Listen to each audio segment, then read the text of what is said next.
ধ্বংস হয়ে যাচ্ছে, ওর জন্য সমাজ অতটা তৎপর নয়। কিন্তু মানুষ তৎপর কি নিয়ে? মাদ্রাসা নিয়ে।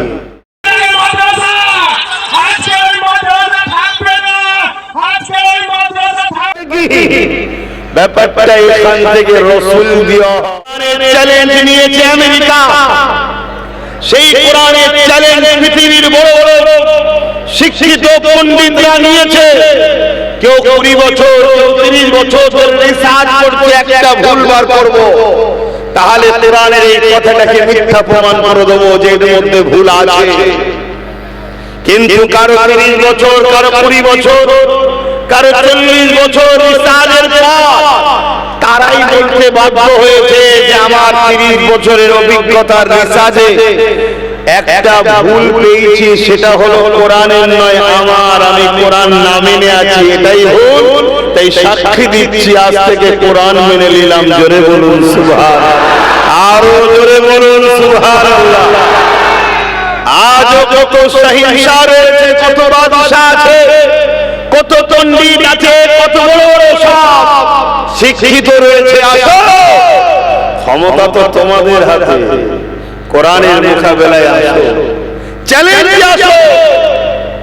কোরআনের কোনো ভুল থাকে তো দেখাও, কোরআনের একটা ওয়ার্ড দেখাও যেটা সমাজের বিরুদ্ধে, মানবতার বিরুদ্ধে, সভ্যতার বিরুদ্ধে, ইনসাফের বিরুদ্ধে, ইনসানিয়তের বিরুদ্ধে, মনুষ্যত্বের বিরুদ্ধে।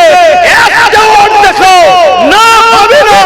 কোরআন তো মানুষকে মানুষ বানাতে এসেছে। জোরে বলুন সুবহানাল্লাহ।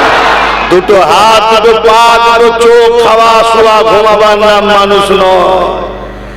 এই পাশেই বারাইপুরেতে ছোট্ট বাচ্চা কন্যাটাকে কয়েক মাস হয়েছে আগে রেপ করলো, সেও তো মানুষ। সেই মানুষটাকে মানুষ বানাতে এসেছে, তো প্রকৃত মানুষ বানাতে এসেছে কোরআন।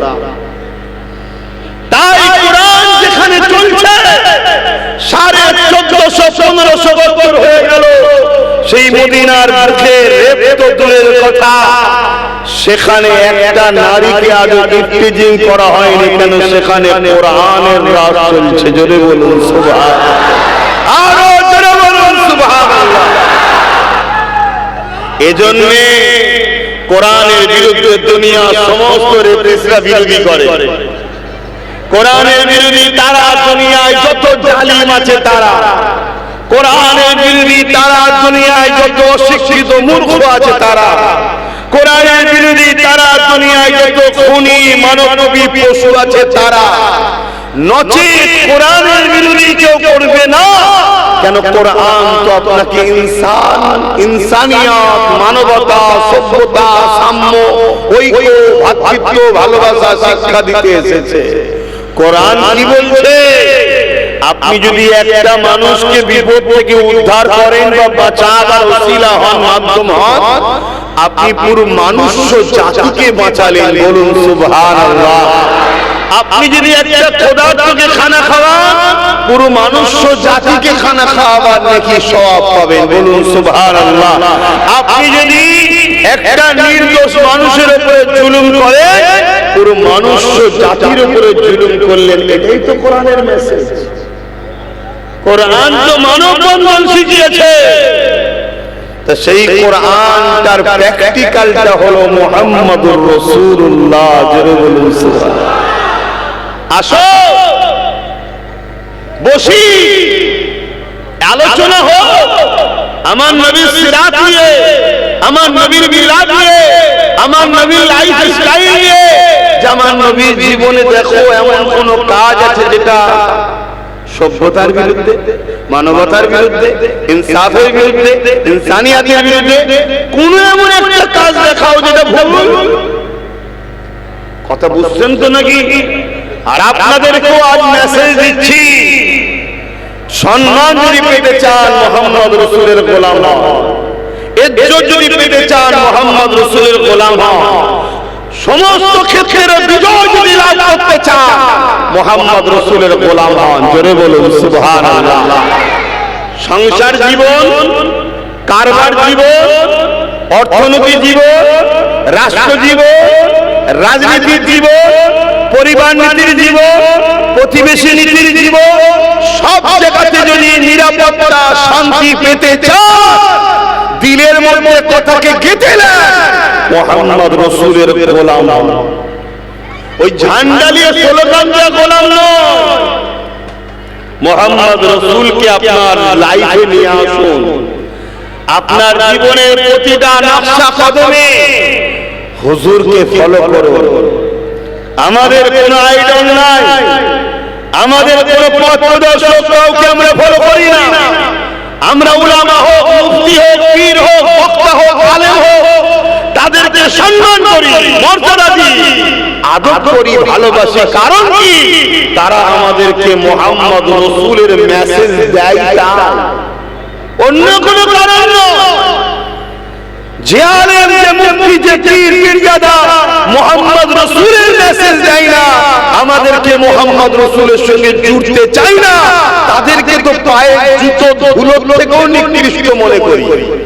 আর যারা আমার রাসূলুল্লাহর সঙ্গে আমাদেরকে জুড়তে চায়, তাদেরকে তো মাথার পাগড়ি বাঁধিয়ে তাজ বানিয়ে ঘুরবো আমরা, ঠিক না বেঠি? কারণ এরাই তো রাসূলের ওয়ারিস। আল উলামা ওয়ারাসাতুল আমবিয়া, নবীর ওয়ারিস কারা? যারা সামনে ওয়ালাকে পেলেই বলে আমার নবী এই, আমার নবী ওই, আমার নবীর মাকাম এই, শান এই, মর্তবা এই, রুতবা এই, আমার নবীকে ভালোবাসো, আমার নবীকে অনুসরণ করো, আমার নবীর সঙ্গে জুড়ে যাও, আমার নবীকে পিয়ার করো। দুনিয়ায় প্রত্যেকটা দলের লোক এসে তাদের চোর, বদমাই, খুনি, দারিদ্র নেতাগুলোর প্রচার হয়। তাই আমাদের উচিত প্রত্যেকটা নবিয়ানা মেম্বার থেকে শুধু মুহাম্মদ রাসূল, মুহাম্মদ রাসূল, মুহাম্মদ রাসূলের কথা হবে। জোরে বলুন সুবহানাল্লাহ, আরো জোরে বলুন সুবহানাল্লাহ।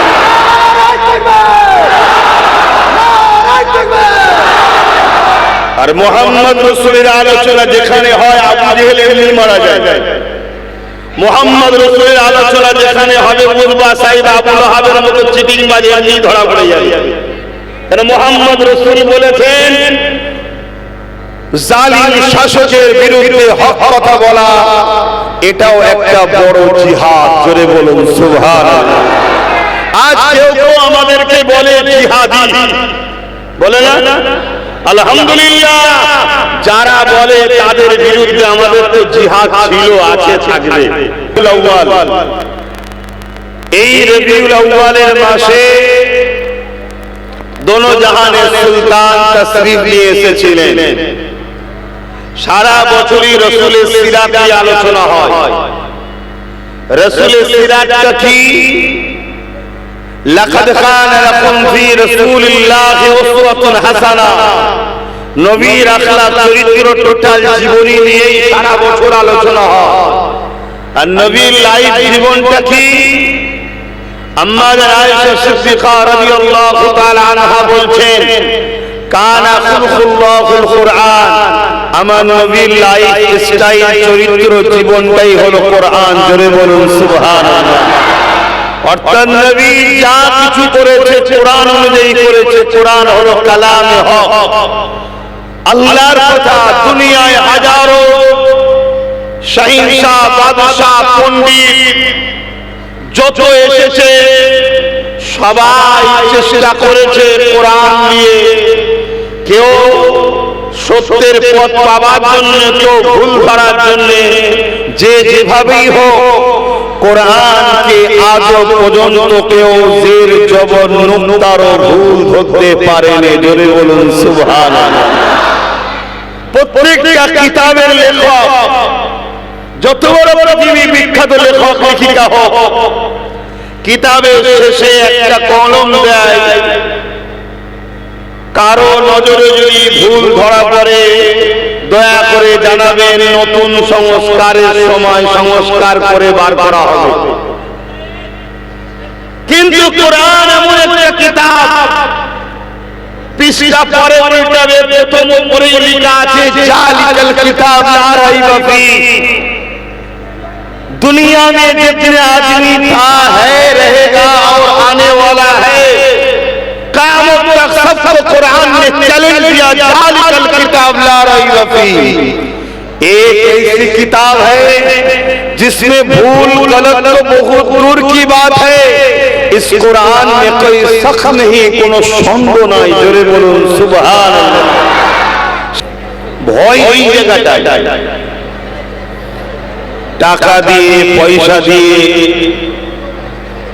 পদ দিয়ে, লোভ দিয়ে, লালসা দিয়ে যা মানুষকে জড়ো করা যায় না, শুধু নামে মুহাম্মদ রাসূলের আওয়াজে মানুষ আশা তো দূরের কথা, জান মাল সব কুরবান করে দেয়। বলুন সুবহানাল্লাহ।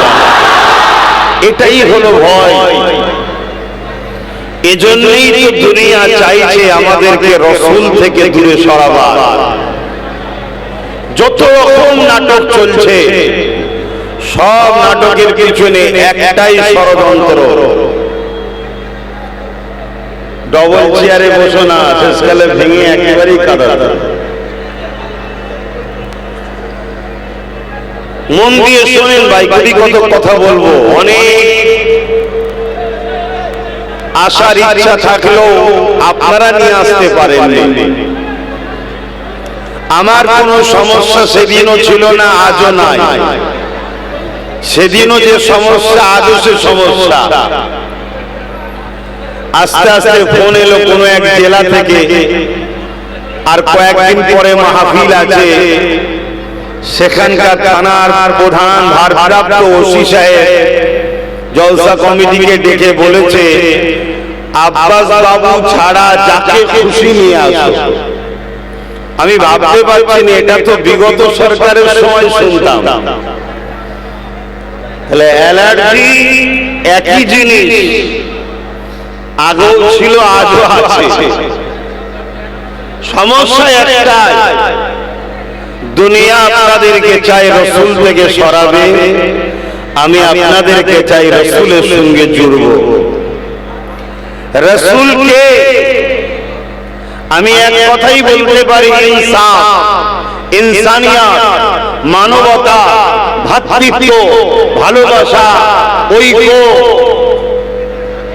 খোদার অধিকার, এতিমের অধিকার, বিধবার অধিকার, পৃথিবী থেকে জুলুমকে, অন্যায়কে, সন্ত্রাসকে, দাঙ্গাবাজ, জালিমকে খতম করে দিয়ে সাম্য, শান্তি প্রতিষ্ঠিত করাই হলো মুহাম্মদ রাসূল। জোরে বলুন সুবহানাল্লাহ। অর্থাৎ এটাই আমার নবীর মিশন। তাই যখনই আমরা আপনাদেরকে বলি আসো, নেতা তো দুনিয়ায় অনেক এসেছে, আসছে, আসবে। লিডার দুনিয়ায় অনেক এসেছে, আসছে, আসবে। কিন্তু মুহাম্মদ রাসূল जैसा कोई ना था, कोई ना है, कोई ना रहेगा। মুহাম্মদ সাল্লাল্লাহু আলাইহি ওয়াসাল্লাম তিনি এমন এক মহান লিডার, মহান হস্তি, মহান সহিংসা। দুনিয়া মানুষকে ভয় দেখিয়ে শোষণ করে, শাসনের নামে মুহাম্মদ রাসূল মানুষের দিলকে জয় করে দিলে আজও রাজত্ব করে। জোরে বলুন সুবহানাল্লাহ। পুরো দুনিয়া জুড়ে 1500 বছর পার হয়ে গেছে, আজও মানুষ মুহাম্মদ আরবি সাল্লাল্লাহু আলাইহি সাল্লামের লাইফ স্টাইল পড়ে, জীবনী পড়ে, সিরাত পড়ে, মিলাদের আলোচনা শুনে যুবক যুবতী শুধু মুসলমান ঘরের নয়, পৃথিবীতে সব দেশে, সব ঘর থেকে দলে দলে শিক্ষিত পণ্ডিত, এডুকেটেড পারসনরা মুহাম্মদ রাসূলের দিওয়ানা হয়ে যাচ্ছে। জোরে বলুন সুবহানাল্লাহ। সেদিনও ভয় ছিল আবু জেহেলের নবীকে, সেদিনও ভয় ছিল উতবা, সাইবা, আবু জেহেলের নবীকে। আজকেও তাদের কোয়ালিটি যারা আছে, তাদেরও ভয় মুহাম্মদ রাসূলের রেখে যাওয়া পানিকে। ব্যাপারটা শুধু এটা, সেদিন আবু জেহেল চেয়েছিল রাসূল মিটাবে, উতবা, সাইবা, আবু লাহাব চেয়েছিল রাসূল মিটাবে। আজকে তাদেরই কোয়ালিটির যারা আছে, তারা চাইছে রাসূলের মেসেজকে মিটাবো। না হয় এই সমাজে, রে বলে অতটা টেনশন হয় না, ওটা নিয়ে অত তৎপর নয় যতটা তৎপর 5 মিনিটের আজান নিয়ে। খেয়াল করে দেখুন, এ সমাজের যুব সমাজ নেশায় আসক্ত হয়ে ধ্বংস হয়ে যাচ্ছে, ওর জন্য সমাজ অতটা তৎপর নয়।